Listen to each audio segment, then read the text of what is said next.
So mga idol, balik tayo sa ating kwentuhan. Alam niyo mga idol,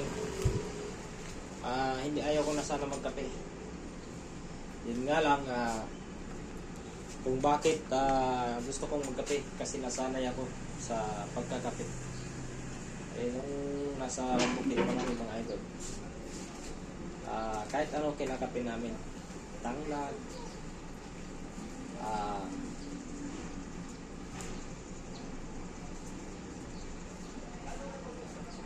yung tinatawag na herba buena,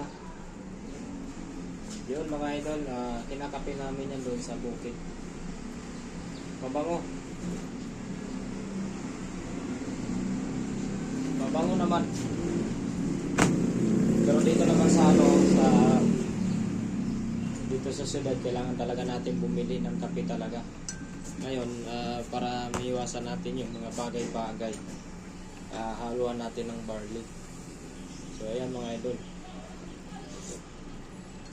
Yan.